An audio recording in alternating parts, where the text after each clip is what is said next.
Hello and welcome back to another Marvel Rivals character guide. In this video, we're going to be covering everyone's favorite lead-spraying vigilante, the Punisher. We'll be going over his entire ability set and how to best use him in your matches.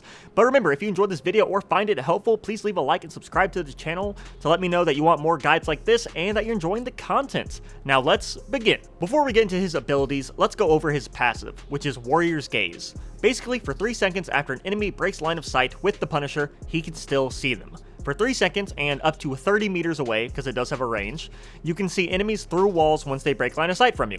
Not the most useful passive, but it's great for chasing people down and making sure that they don't get away, or maybe you can spot a DPS going for a flank or something, or along those lines. It gives you a good idea of what direction they might be heading in, or it gives you a good idea of where they're going so you can chase them down. Now, we get to his primary fire, of which he has 2. He can manually switch between using an assault rifle or a shotgun as his primary weapon.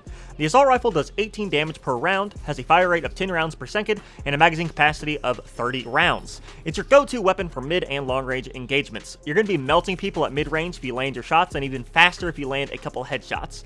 It's also your only real option at long range. Even though there's quite a bit of damage fall off, as long as you're landing your shots, you're still going to be taking out targets like nothing. So the assault rifle is your go-to option for mid and long range. But what about short range? Short range is the domain of the shotgun. It does 10 damage per pellet, fires 14 pellets per shot, and has a magazine capacity of 8 rounds.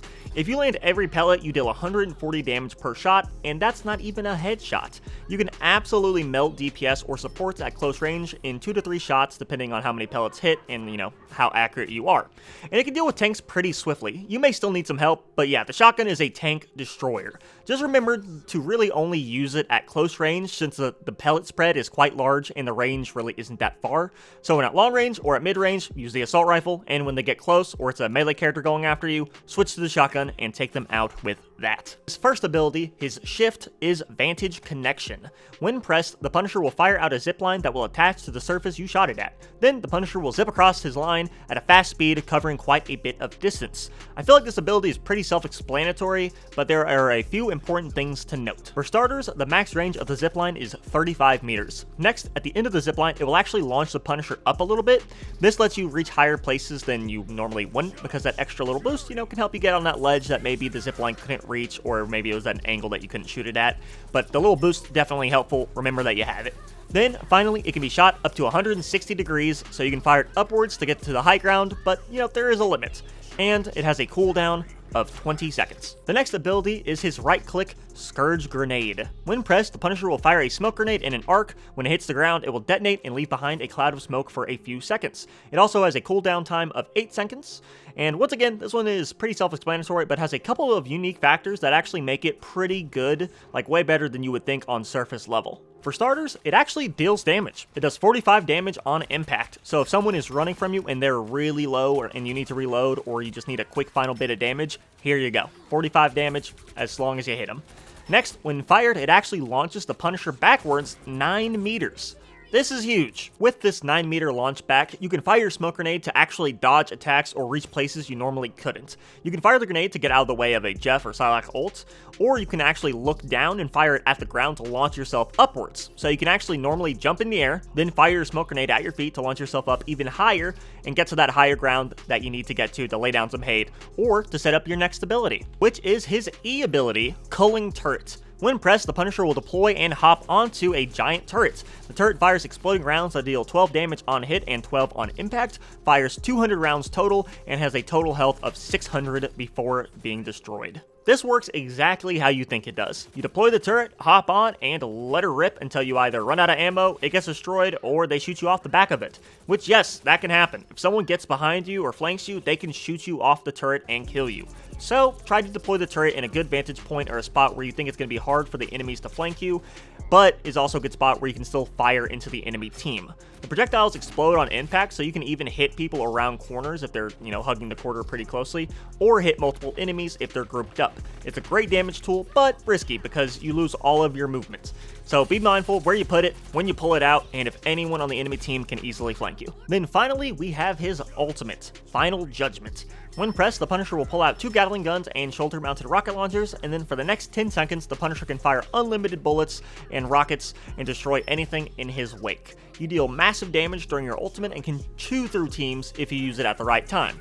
But as always, there are a couple of important things to note.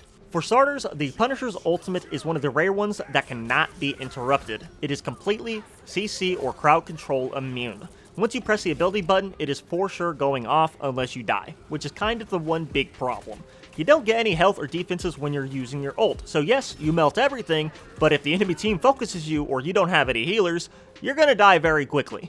Once the enemy team hears you trigger your ult, you know, the Judge, Jury, Executioner, their entire team is going to be hunting for you to shut you down. So try to communicate with your supports so they know to keep you alive, or activate it while you're on the flank or behind them, because you're probably going to be able to take out a couple of key supports or DPS before anyone reacts to you. Just be careful and be prepared to deal a lot of damage, but also be prepared to be focused down. Now that we know how the Punisher's ability kit works, how can we best use him during our matches? Honestly, the Punisher is one of the most straightforward characters in the game. So if you're looking for a simple, good damage dealer, the Punisher is your go-to guy. The way I see it, he works best when playing with his team and behind his tank, but he does have several tools to make him a good flanker. I just don't think he's as strong as some of the other flankers on the roster. Anyways, when playing with your team or behind your tank, always be firing. You have infinite ammo, so if there's something to be shooting at, shoot at it. If there's an exposed support or DPS, shoot them. If the tank is right in your face, shoot them. Even if there's a Doctor Strange shield up, shoot it. If there's a squishy with no tank, you can just melt them pretty quickly with your primary fire and secure the kill. If there's a tank in your face and you can't get away or get to another target, you can use your shotgun to melt them or either, get them to back off. Then, finally, if there's a Doctor Strange with his shield up, melt it and break it as fast as possible. Because you have that consistent range damage that can break his shield pretty quickly. And once it's broken, that Doctor Strange is going to have a pretty tough time protecting his team. And when I mean always be shooting, I also mean always practice good target prioritization, and always go for the supports if you can, because if you take them out, they're not going to be able to keep the rest of their team alive. But if you don't have any supports in your line of sight, but you have an open target that you can deal damage to, then, go for it. For his abilities, you can use the zipline right off the spawn to quickly leave the spawn room and get back to your team or to the point faster. You can also have multiple ziplines out at once, so after a few deaths, you should have a zipline system set up where you can hop off of one, right onto the next, and that one will take you either onto the point or right next to it. Next, if you can take the high ground, then do it. So you have a good vantage point and can see more enemies, thus shoot at more enemies. Then you can either stay up there and keep firing if you're getting good picks or dealing good damage. You could reposition if you need to. Maybe someone started to flank you or they're just pushing up too far and you need to, change your location. Or you could deploy your turret. But before you deploy your turret, make sure there are no enemies flanking you and that the enemies are in a good spot. Make sure there isn't too much cover nearby that they can get behind, or any exits where they can just straight up leave the area that you're in and get away from the angle of your turret. Also, remember, if they start shooting and hitting like you, the Punisher, you can press the ability button again to end it early and hop off the turret and maybe save yourself. If you need to get away from an enemy or you're being chased, remember your zipline has a 35-meter range and that the back launch from your smoke grenade is 9 meters. So hopefully if you need to dodge like a Jeff ult or just quickly get around a corner to dodge like a Scarlet Witch or an Iron Man, one of these two abilities will be up. I will say the zipline is the better quote-unquote dodge since it moves faster and covers a further distance. So if you're in the middle of a Jeff or Sonic ult, use the zipline. But if you're just on the edge, like within 9 meters or where you feel like is 9 meters, try to use your smoke grenade to dodge and save the zipline cooldown for when you really need it. This mostly applies for flanking too. Always pick your targets well, use the appropriate primary fire for the range you're actually firing at, and make sure to use your movement abilities to set up your turret in a good spot or to get away from any danger you might be in. Just remember that while you're flanking, you're away from your team and your supports, so you should try to play it a bit safe until you get a good opportunity to go in, make a pick, or to, push from the side or the back. Now that we know what his abilities do and some general gameplay tips, how does he work in team comps? Like I said, his kit is straightforward and pretty easy to understand, but it's also pretty flexible. Punisher is a hit scan hero that can attack from basically any range and has good movement, not great movement, but good movement. This allows him to operate either by himself quite fine or with most team comps. I will say he does work better with tanks that have a shield or a wall like Doctor Strange and Groot that can help protect him and that he can play behind while he's dealing all his damage. Then we have supports like Cloak and Dagger and Rocket that are also good because Dagger can keep the Punisher alive during his ult or while he's on his turret by either, comboing ults or just pocketing him. And then Rocket, of course, has the infinite clip team up, which is pretty insane. His team up with Rocket makes it to where he can fire a bottomless mag and with increased fire rate, letting him put out insane damage in that window since he doesn't have to slow his DPS while he has to reload, and it increases his fire rate, which allows more bullets to come out, which increases the total damage done.